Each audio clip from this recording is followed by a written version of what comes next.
Oh my gosh, okay. My glitter issues has come off. Good morning, everybody. Good morning. I assume you guys have your coffee and you're awake? Yeah. So before we begin, I'm just, whoa, am I really that loud? We're just going to do a little bit of housekeeping. So if you have your cell phone, please turn it off, or at least to mute. And we have a live stream as well as this is being recorded for YouTube.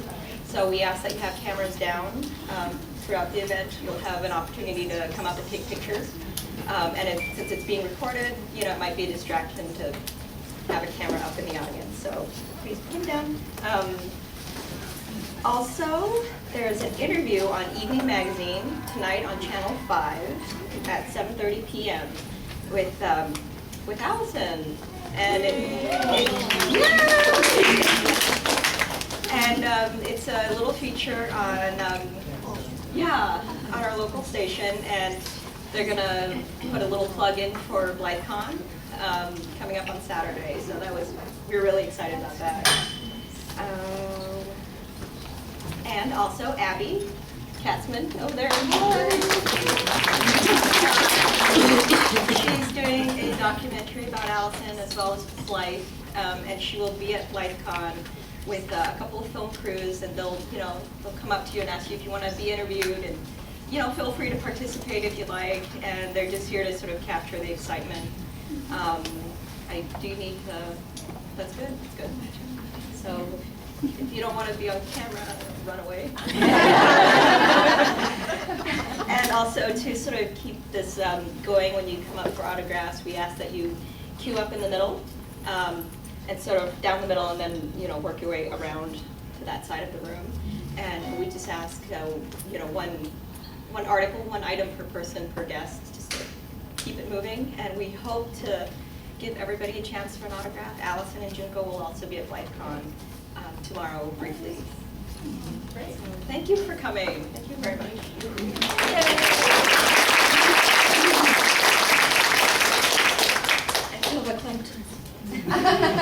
Okay. So I've said my good morning, and I asked you if you had coffee, and I thank you for coming. Well, it's a great honor and privilege to have Allison and Junko here to speak with us, and it's. Oh yeah, Valerie, my keeper of the note cards back there, has reminded me everybody has a postcard on the chair, and also a note card with a little pencil. If any questions come up during the panel that you want to ask, feel free to write them down and raise them up, and one of our runners will get the questions up here. It'll just help to speed through the process, and also it might be hard to hear all the way back there. So write down your questions. Okay, back to the being an honor and privilege to be with us today. And this is the first time in BlytheCon history that we've had such incredible women, and especially Blythe, the creator of Blythe, join us, and we can sort of sit at the foot of the Jedi, mind you, and get all this golden nuggets from her. That was weird. Golden nuggets, yeah.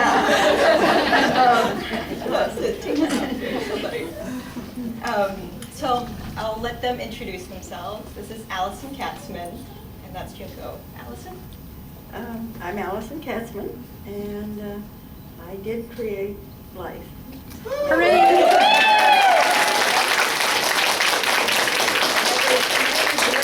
Would turn into a queen. But, so, you want me to go on? It's your time. Take it away. Okay, I am a designer. I went to school at the Art Institute in Chicago, but I started here in Seattle. I grew up here.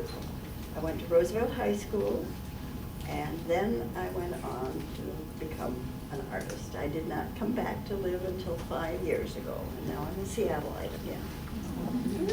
So in my career, after I did quite a few educational displays, I did a lot of pottery. I was what you might call a three-dimensional artist. I did sculpting and sort sort of began to make a small name for myself in Chicago. And I was asked in 1968 to join Marvin Glass and Associates, which was one of the largest toy design and inventing companies in the country. It was a very unusual place and a very unusual profession. And so at that point in my life, I had been running my own business for 20 years. I thought, it'd be great, somebody else can answer the phone, write the bills, and all I have to do is create. And it was great. I stayed 20 years until the company closed. And probably in 1970, I was trying this morning to think when I got the idea to do Blythe. It was probably about 1970. And my aim, of course, was the competition in the business, which was Barbie. And everybody, every toy company, that was their ambition, was to come out with a fashion doll or some doll that would compete in sales with Barbie. Well, nobody ever really did, but they all tried. And so as a problem, I was trying to think what I could do to a doll that a little girl would like to do, would be able to control, and be happy with her results. And I kept thinking the only thing left for Barbie, she has every costume possible, every profession possible, every accessory possible, was to think of something cosmetic. And in a head that big, it's pretty hard to come up with something that's satisfying. And then I remembered Betty Boop. And Betty Boop was a cartoon when I was a little girl, about in the 30s. And she had a big head, and she had a big eye. So that was where I knew that I could do something with the eyes that would be satisfying. But I only could do it on a drawing. I made a drawing of a fashion doll about Barbie size and put the large head, and I cut holes in the paper and made it like a sandwich. The eyes were painted behind. I made a little slide with little gels, colored gels, blue gel, yellow gel, red gel, and I painted the eyes blue and then slid the filter over it, and of course there was a big eye change. The only catch was it was a drawing. Now at Marvin Glass we would have meetings, think sessions in the morning, and our company was made up of designers like myself. There were maybe illustrators, sculptors, or we were just designers, and technicians, lots of sound, and engineers. So we would all get together in the morning, and the artists who could do the two-dimensional work would have an idea, and an engineer would then say, well, I like the idea, and then maybe, 2 or 3 people could all say, I like it, they'd go and work on it. And I brought my sketch to the meeting, and the chief engineer, who was also one of the senior partners, said he would help me. I said, here's the idea, this is the concept. But how to put it in a 3-dimensional head was the problem. And he offered to help me. Well, of course, he didn't know anything about, or he knew about it, but it was not his concern, the materials that are used in making dolls. His concern was how to make the eyes change, which he could do. And he made the cylinder, it was his creation, his invention of how to make it mechanically work. But the head had to be a hard surface because it had to be sturdy enough to hold the cylinder that when you pull the string it would rotate. And that was a challenge because that was a no-no in the dolls. No little girl, nobody ever made a hard-headed doll. Those were cheap. Those were cheap dolls that were made out of celluloid or heavy plastic. It just wasn't done. It was because vinyl was the plastisol, vinyls The soft skin were new, and that's what everybody wanted. So that was a challenge, but we decided to go ahead. And then, of course, the next challenge was the top of her head was hard. How do you root the hair? And so the next design innovation was mine, was how to sculpt the top of the head where a vinyl cap could be made and snapped into place, and actually could stitch into the hair into the cap, and then the cap would be put on the doll. So there were a lot of challenges to make her work. And so then our system also at Marvin Glass was the toy companies would come to us. Mattel, Hasbro, Ideal. Ideal was the big doll company in those years. And they would come and we would put on a show, and they would either buy or say yes or no. And she was not that successful, even with the buyers. The buyers were usually the presidents of the companies that we dealt with. And they were men. And they were men. And yeah, that finally sunk in that in the toy business it was men that owned the companies. It was mostly men. In my office there were like 60 people. I think there were 3 or 4 women. And we often got outruled on most everything. And but that's a whole nother story. Come back next Tuesday. Anyway, the Kenner was the company that bought Blythe from us. And I probably made maybe 3 or 4 prototypes, because I showed 3 or 4 different style hairdos. And we actually had one cylinder that had 6 side changes. We played around with different things to do with the eye.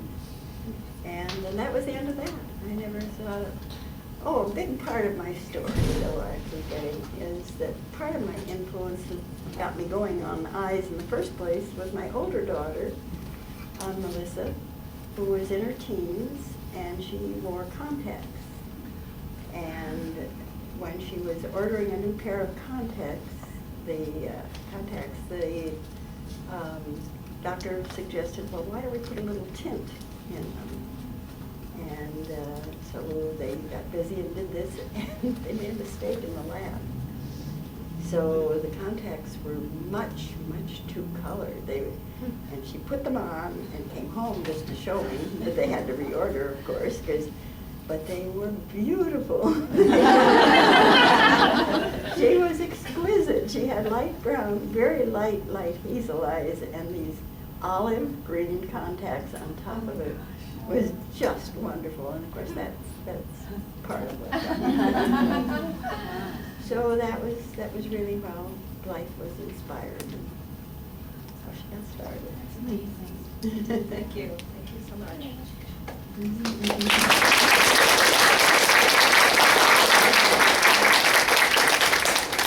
And also Junko Wong.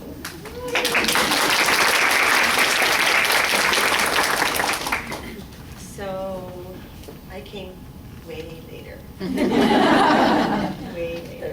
30 years later.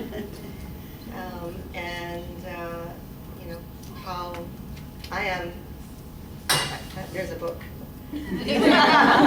These are the dolls that we've made 10 years, but plus 3. So this was just 10 years, and so now it's 13 years with Allison's blessing, and also, stories like this, and listening, and I always start to cry. And having the opportunity to do something that she started and to continue to do it. The end.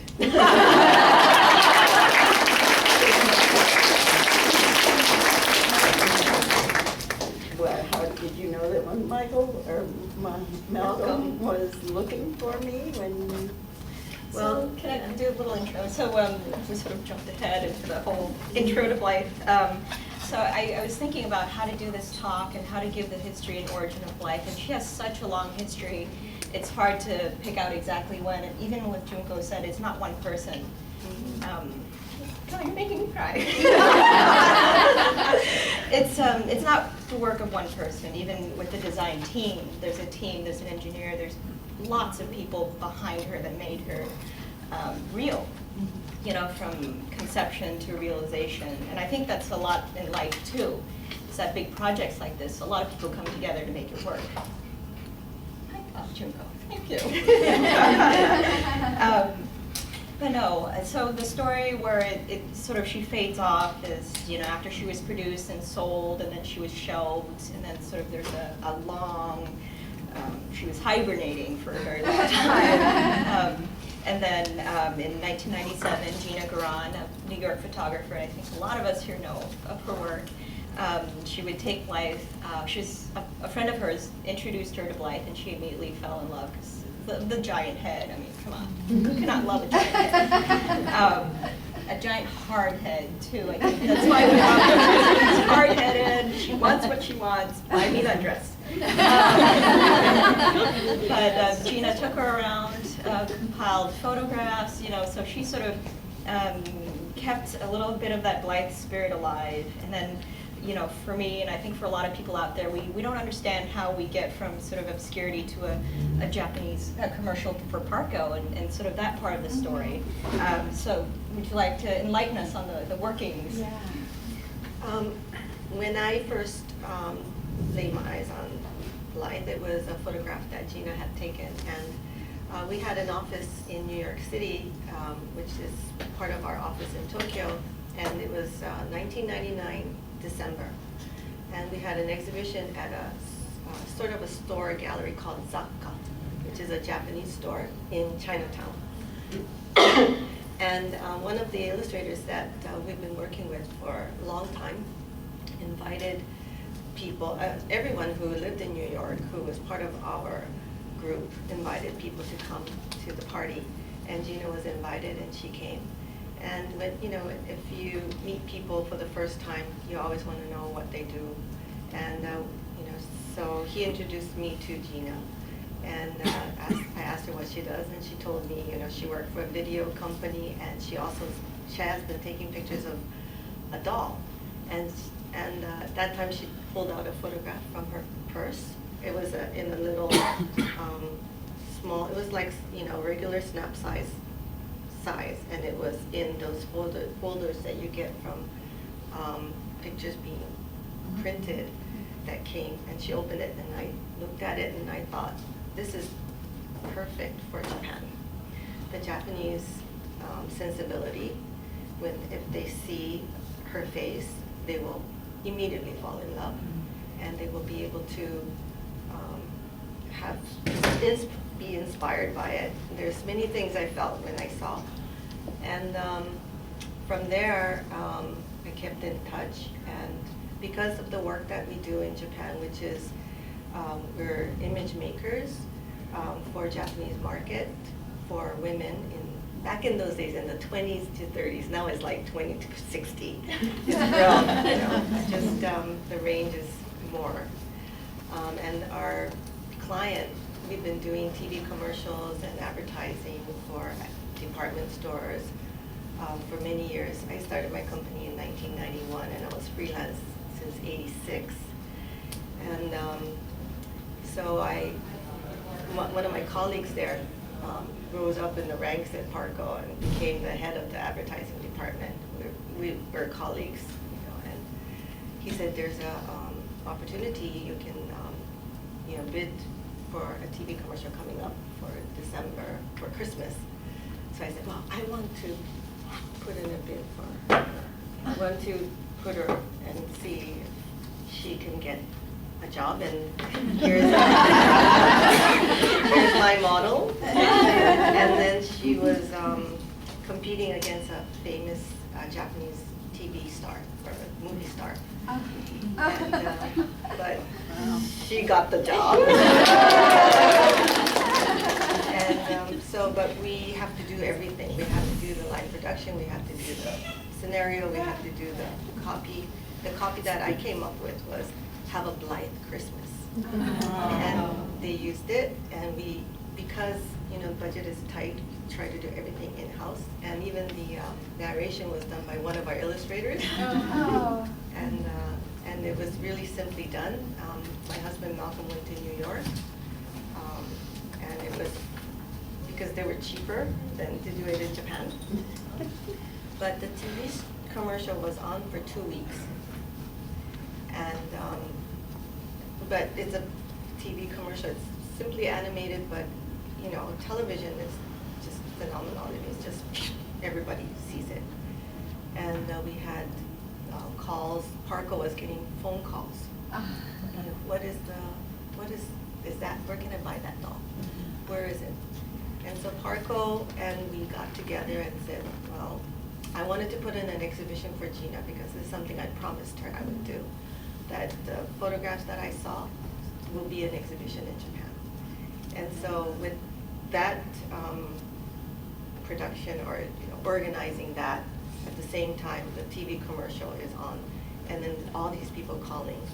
And so I got in touch with Hasbro and tried to make arrangements to get the doll made, contract, it's all legal, official. And then I had to look for someone to make the doll. And there were many options. Sorry, because we were, Allison told me a little bit of the history, but you had a very difficult time finding out that Hasbro even owned the rights? Well, Hasbro, when we did the TV commercial, we knew that Hasbro owned the rights. Because we had to get their, we had to find out who's going to give us the rights, because these are all copyrighted and brands. And apparently they didn't know, because what it is Hasbro had acquired so many companies, and like Allison said, many, even Ideal is no longer, Kenner is no longer.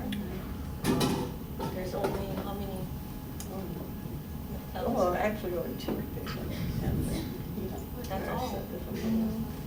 Kenner sold the whole company to, I don't know who the first one, but at one point it went to Tonka, who made boys' toys. And then there was, that went to Norton Bradley because there was the action line, action figures. And so every company that bought the Kenner line was a company that didn't really specialize in dolls. And so when Hasbro bought the whole shebang, they were only interested in maybe one or two of the big toys that was part of this. And so everything else just sort of got shelved or put in what we call a morgue. She just sort of disappeared, but kept moving along up the chain. She became a collector's item. So people who love to collect dolls, she was one of the dolls that they would collect. And because of her gimmick, and Allison can tell you more about the gimmicks of all the dolls that they used to make. Yeah. And she said, you have to have a gimmick. You must. Pretty face. Yes, let her know. Pretty face is not enough, let that in. So, where was I? And so, the TV commercial brought interest, and then we made the first doll, which is the first doll that's in the book. It's called the Parco Limited. And that was when we realized there were so many people who, in Japan, that loved Blythe because they lined up outside of Parco. Is it only 500 or how much? I forgot. There were 500, and I'm amazed we were allowed to make only 500, because we're not allowed to make only 500 anymore. But everything was new, everything was experimental, everything was, we'll just try and see what happens. And so we were able to make it, and that was June 23rd, the day that the exhibition opened, and the first doll was sold. And that was in 2001. And so it's the 13th anniversary because it's 2014. And I remember we had to go early because, you know, we had to set up, and we did everything. We would line people up, or we would set the exhibition up. You know, we had to do everything ourselves. And so when we went, there's a whole line of people around the Parco department store. And I don't know if you've been to Shibuya, but it's like there's a corner. There used to be Parco 1, 2, and 3. Now there's only 1 and 2. And people lined up all around Parco 3 and 1, and they're all like, and I said, Malcolm, there must be some kind of concert. You know, there's some celebrity, you know, they're all lining up. And he goes, yeah, this, I hope we can get parking. So it's like, okay, oh, good, yeah, we park. And we go downstairs to the basement floor. And we say, you know, there's so many people lined up, you know, I hope they're the people who want to come to ours can get in. And then we found out they're the ones that are trying to come to our. It is a star that they're seeing. Yes, yeah. And they sold out right away. And so we quickly, you know, I didn't tell you how we found our manufacturer, because we didn't see, we don't know how to make dolls. We don't know how to make toys. We don't know anything about that. You know, and we had to learn, and we had to find someone who could help us. So we had a lot of references, and one was Takara, one was Tomy. They're two different companies, but now they've merged to one. One was a company, factory directly that we could work with in China, Coronet. And there was another company that was in Japan, who was really, really small. And so we looked at all 4, and we decided Takara is the company that we want to work with because they make Jenny and Dika. And, you know, they know about dolls. And Allison said that was the best choice. But eventually they merged, you know. But it was the hobby team. And they helped us make the first doll. But if you look at the quality of the doll, the first doll is very important because that's the first doll. But the quality of the doll we have now, it's evolved. Because one of the reasons is I don't know anything about dolls. So when I saw the first doll and the pitch between the sewing of the hair was wide, and you know, I said, oh no, she looks bald. We cannot have her looking bald. And so, but you know, Takara team is like, this is how you do it. This is how dolls are made. I go, but no, I don't think so, because I wouldn't want my hair to look like that. Or if they would sew it and there would be no, you know, stitching on the inside. I'm, oh no, you have to stitch the inside. And they're like, oh. It was because I didn't know anything. And then probably it was a good thing that I didn't know anything, but I still don't know enough. And it's always learning, you know, as we go. And I think there's been a lot of evolutions in Blythe. The first few ones, the scalp was glued on so hard. I think, you know, we get something, and I think our first instinct is to just take it all apart. Like, oh, cool, yank, rip, give me the screwdriver. And I think that's why, you know, so many designers, artists love it so much, because you can take it all apart and put it back together. So I think that's a big part of the design evolution, is being able to take it apart without having to saw through her head. It was one of the SPLs, remember that? So yeah, so there's a lot of innovation there. I was going to ask, so what do you guys feel about the fame she has now? How crazy we are. What do you think, Allison? That's amazing. It was quite a shock to meet her again.